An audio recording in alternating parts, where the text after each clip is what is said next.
आपका स्वागत है हमारे दूसरे वीडियो में। ये भी हमारी भूतिया वीडियो है।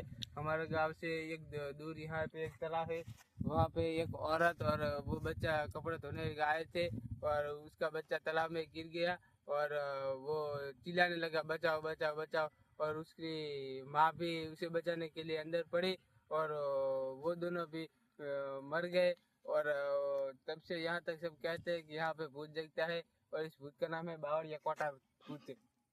इधर बावरिया ज्यादा है इसलिए उसका नाम ये रखा है, लेकिन हमें पता नहीं, लेकिन गांव वालों ने रखा है। और हमारे गांव में यहाँ कोई रात को सूरज ढलने के बाद यहाँ पे कोई आता नहीं है और कोई इधर खेलने भी नहीं आता ना। इधर क्रिकेट का मैदान भी है, लेकिन एक दिन कुलदीप नाम का लड़का था जिसे फुट पे और टूथपेस्ट पे पता नहीं था, और आरदीप दोनों दोस्त थे, वो दोनों आए और इधर क्रिकेट खेल रहे थे। और आरदीप ने बॉल मारा होगा और वो तालाब में जाके गिर गया। और कुलदीप जो दड़ा लेने के वो डरता नहीं था, लेकिन वो तालाब में बॉल लेने के लिए गया और उसे लगा कि कुछ जब वो बॉल लेने गया तब हवा भी नहीं चल रही थी और तालाब भी एकदम काला पड़ गया था और ऐसा डरावना तो सीन हो गया था। लेकिन जब उसने वापस गाँव में चलने लगा तब उसे कुछ तालाब में कुछ चित्र दिखने लगा। और जो वो देखने लगा कि वो तो डरता नहीं था, लेकिन वो देखने लगा क्या है, और उसमें उस औरत के घने बाल और दिख रहे थे और वो धीरे धीरे ऊपर आ रहे थे। और जब वो ऊपर आए तब उन्होंने देखा कि औरत के दोनों आंखों में गड्ढा दिख रहा था और मुंह भी नहीं दिख रहा था और बाल भी लंबे लंबे जो पलड़े हुए थे और उसके लंबे हाथ थे जो उन्होंने लंबा हाथ कुलदीप ऊपर किया और वो भी गंद मार रहा था आज भी। और जब वो कुलदीप लपसने लगा फिर भी वो गांव की तरफ दौड़ा और बच निकला और वो आखिरी रात सोया नहीं था।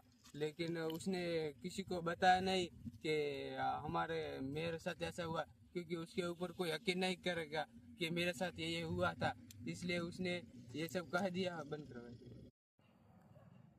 मैंने आपको पार्ट 1 में बताया कैसे उस बच्चे की आत्मा के वो 2-3 सालों तक ये सब कुछ चलता रहा और उनके पापा को सब कहने लगे कि इसका कुछ कीजिए और ये सब कीजिए, और सब उसके पापा को बोलने लगे थे।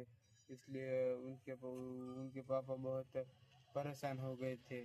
तो फिर उन्होंने फिर से हवन किया और ये सब किया।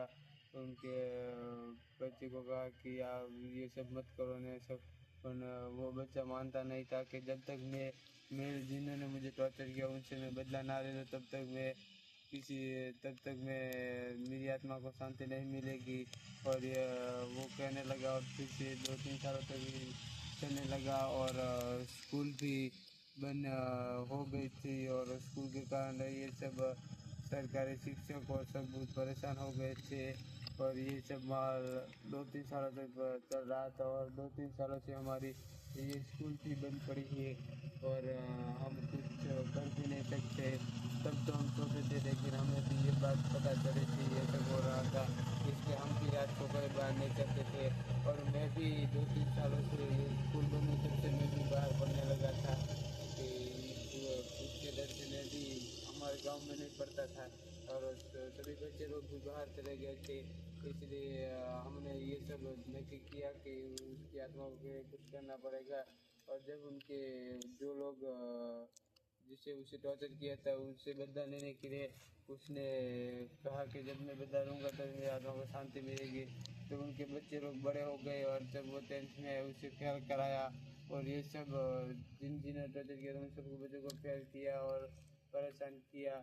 तब जाके उसने उनके पापा को सब टॉर्चर कर रहे थे, तब उसने नक्की किया कि अब मुझे शांति मिल जाएगी। तब उसकी आत्मा को शांति मिल गई और तब से अब हमारे स्कूल चालू होने वाली है और ये सब चल रहा है।